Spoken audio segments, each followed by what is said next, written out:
Stephen is preaching this morning, and he's going to preach on the passage from John 11, chapter 11, verses 1 to 16. And I'm going to read that to you now as a lead into our time of communion together. So I'm hoping that if Steve's very kind, he's going to put it up on the screen for us. And I will read to you from John chapter 11, verses 1 to 16. A man named Lazarus was sick. He was from Bethany, the village where Mary and her sister Martha lived. Mary would later pour perfume on the Lord. She would also wipe Jesus' feet with her hair. It was her brother Lazarus who was sick in bed. So the sisters sent a message to Jesus. "Lord," they told him, "the one you love is sick." When Jesus heard this, he said, "This sickness will not end in death. No, it is for God's glory. God's Son will receive glory because of it." Jesus loved Martha and her sister and Lazarus. So after he heard Lazarus was sick, he stayed for 2 more days. And then he said to his disciples, "Let us go back to Judea." "But Rabbi," they said, "a short time ago the Jews tried to kill you there with stones. Are you still going back?" And Jesus answered, "Aren't there 12 hours of daylight? Anyone who walks during the day won't trip and fall. They can see because of the world's light. But when they walk at night, they will trip and fall. They have no light." After he said this, Jesus went on speaking to them. "Our friend Lazarus has fallen asleep." He said, "But I am going there to wake him up." And his disciples replied, "Lord, if he is sleeping, he will get better." Jesus had been speaking about the death of Lazarus, but his disciples thought he meant natural sleep. So he told them plainly, "Lazarus is dead. For your benefit, I am glad he was not there. Now you will believe, but let us go to him." And then Thomas, who was also called Didymus, spoke to the rest of the disciples. "Let us go also," he said. "Then we can die with Jesus." When I was asked to write a book of Advent readings, I also discovered something about time. I decided I would write it, having been a history teacher, and apparently once a history teacher, always a historian. I thought I'd write about the way God works in history, and the book was called The Time Was Right. But it was following it through to Advent, get to Christmas, I suddenly realised there's a sort of catch in writing Advent books, which is that Advent goes on past Christmas, but when you get to Christmas, most people have started thinking about New Year and other things. So what was I going to do with the last sort of 8 or 9 readings that weren't part of the Christmas story? And so I think I actually did sort of Google the word time in Bible Gateway or something. And that led me to the realization that time, and the time being right, was a crucial part of the whole Easter story. So if we get to, this is where we discover whether it's working or not. No, it doesn't look like it is, Steve, so if you could move it on for me, that'd be brilliant. In John chapter 7, there's an episode about Jesus going to Jerusalem, which is a kind of parallel to the one that was in our story in John chapter 11. In John chapter 7, the situation is that his brothers are urging him to go up to Jerusalem. They want him to be there for the Feast of the Tabernacles. That was what people did. That was the right thing to do. And Jesus waits. He doesn't go. And they're very puzzled. And then later, he goes. But one of the things he says is, "The right time for me has not come." So his brothers are all saying, "Go on, come on, let's go up to Jerusalem." And Jesus waits and says he won't go, and then he goes. And it's a bit puzzling, the story. Why does he wait? And there's all sorts of suggestions as to why that is. We'll come back to that in a moment. But when he does go, he appears. The reason that apparently he's already aware that there are people looking for him to kill him. And he makes an appearance, and first of all, he doesn't reveal himself very publicly. And at the end of the Feast of the Tabernacles, there is, which lasts for 7 days, there's a closing assembly. And every day during that feast, if you have the next picture, somebody has gone down to the pool of Siloam, they've gathered water, they have taken it back to the temple, and they have poured that out on the altar. And this was a symbol to do with the harvest festival and the need for water. But Jesus takes that moment, the high point of the whole feast, when most people would have been there, there'd have been an enormous gathering, and he stands up very, very publicly, and he announces in as loud a voice as I imagine. He must have had a very loud voice, mustn't he? He spoke to large crowds. And he announces, I am the living water. It is the most dramatic and astonishing moment. Here he is. Here is this tradition of his religion being followed through. They've done it year after year. They've just done it for 7 days. And this is the key sort of moment of the feast. And it's all to do with recognizing the importance of the water for bringing life. And Jesus stands up and says, I am the living water. It's an announcement of his deity. It's an announcement of who he is. It's a very public thing. It's another moment when the Jews, leaders, decide that he can't be allowed to continue. To make sure I can continue, I should take some water now.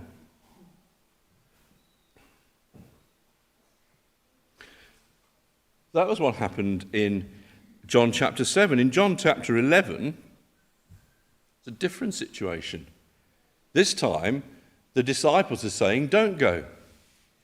They know that the risk is very high. They've done the risk assessment. There's probably a form they could fill in on the official disciples' risk assessment thing.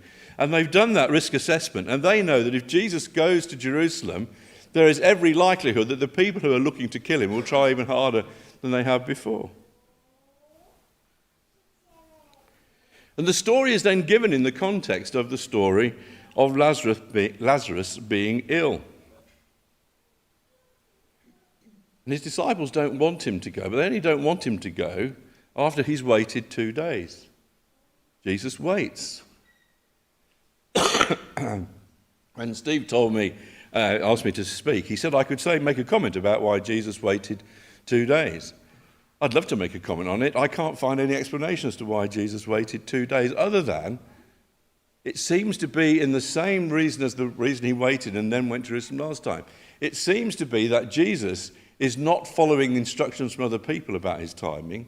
He is following the agenda that's being given to him by God. The timing of what he does is being set not by what people want, but by what his Father wants. And in one sense, there's no further explanation given. One explanation which you might think from the stories, I don't think can be right, is that he deliberately waits until Lazarus is dead so he can turn up and then raise him from the dead. My only thought was if there'd been mobile phones in that time and Jesus had phoned and said to Lazarus, well, I'm not going to come for a couple of days because I'm waiting till you're dead, he might have said, I'd prefer you to come now, to be honest.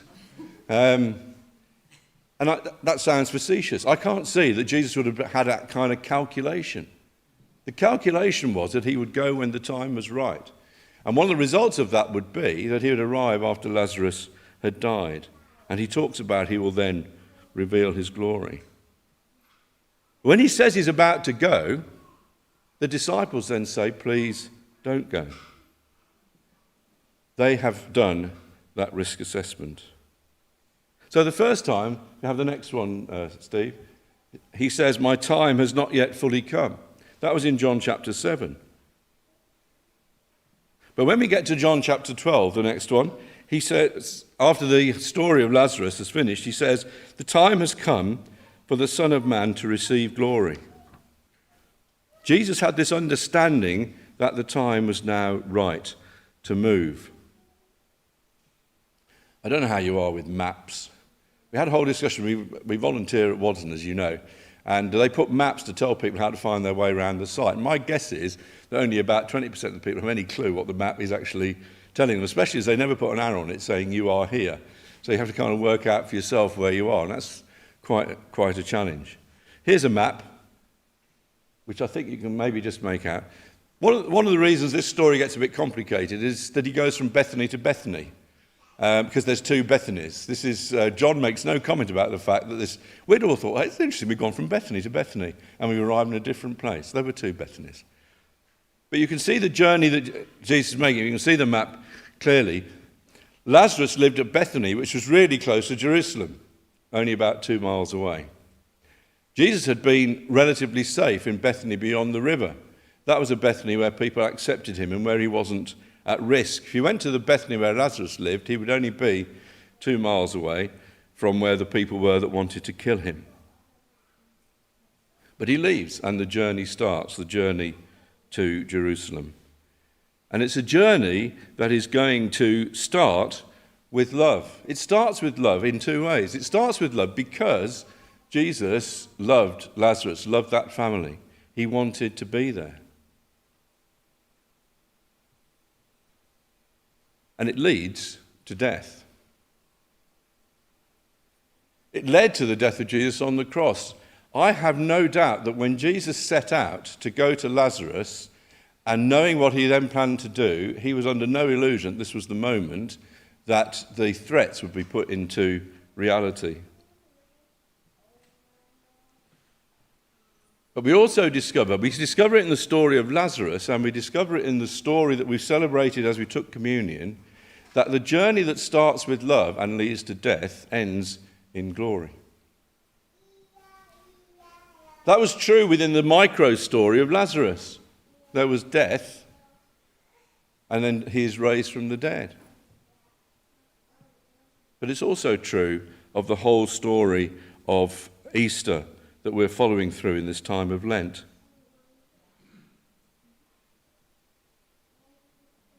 And what I found interesting when I was doing that work around, for the Advent book, around the idea of timing, it also revealed something else.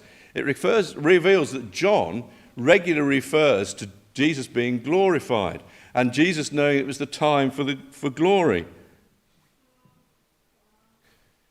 And it seems very clear that to John, the glory came not in the resurrection, but the glory came on the cross.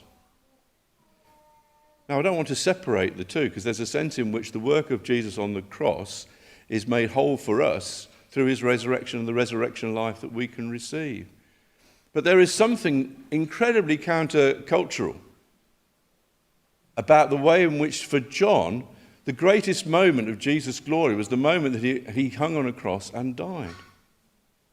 And why was that? Because John recognized, as we've learned hopefully, that the God who loved the world so much sent his Son to die.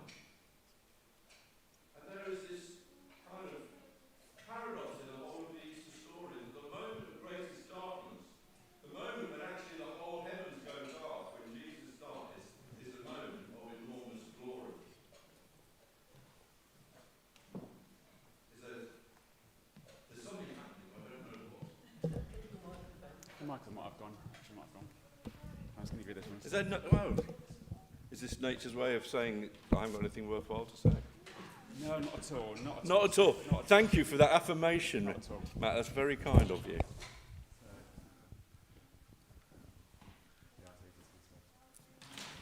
There you go. Thanks, Al. Shall I check on chat to see where I ought to go back to? Yeah. No. Actually, about 20 minutes ago. About 20 minutes ago. Okay. Give me 2 seconds. I'll just turn it on. There was me worrying about my voice going. Technology has its own way of solving that problem. You could all hear me. Good.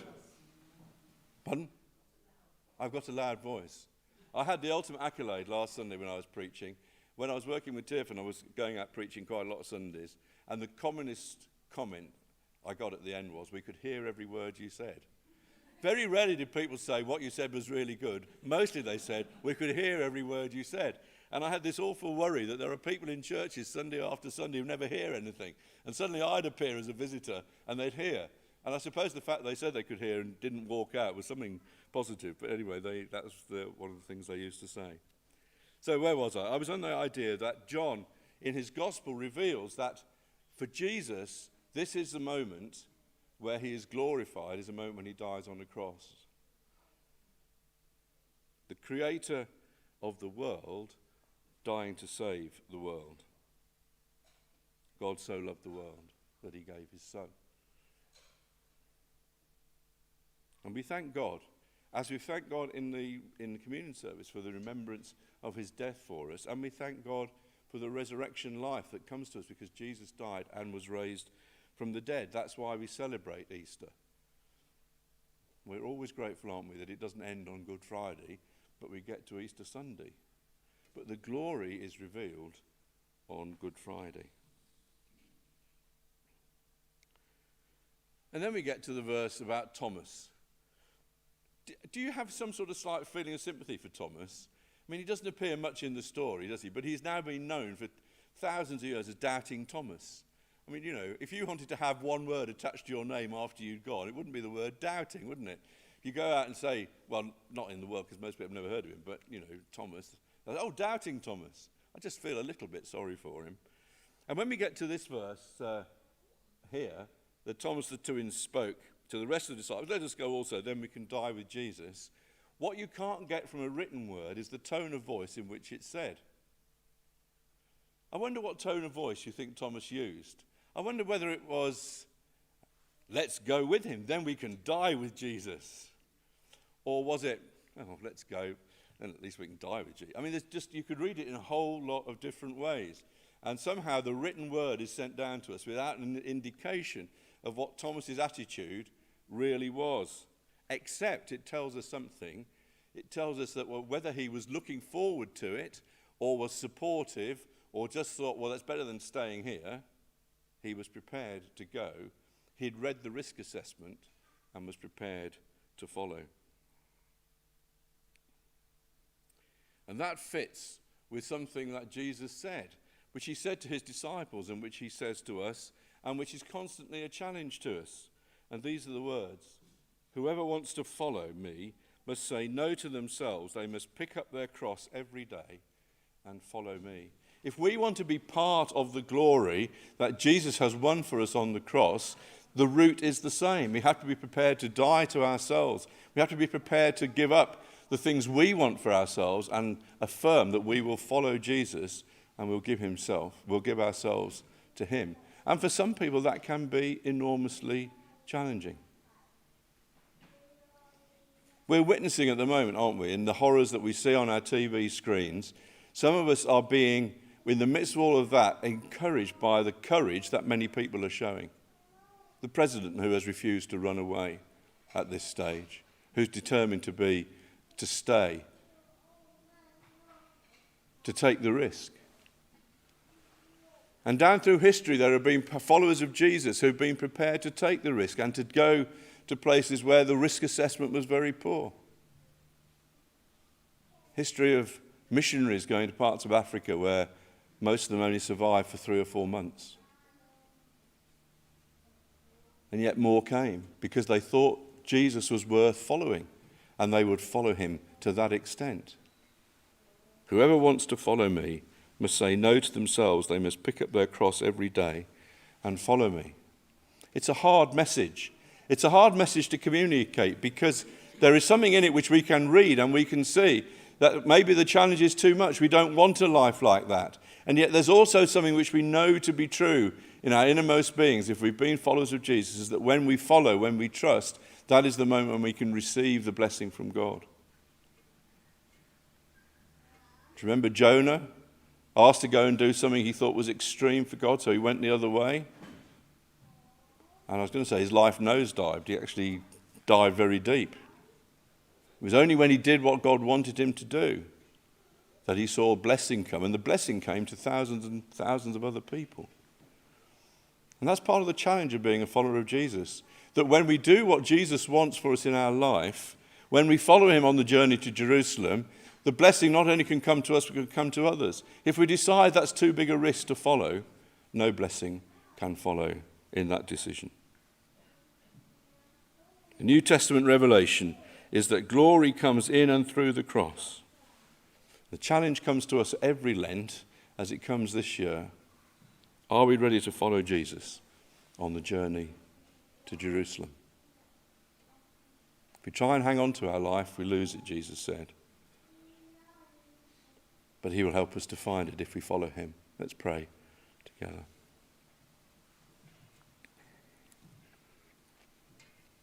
Father, thank you that Jesus set out on a journey out of love. We thank you for the love that we have received. We thank you for the love that's demonstrated at the cross. And we ask for your help to be followers of Jesus and to receive the blessing that he longs to give. Amen.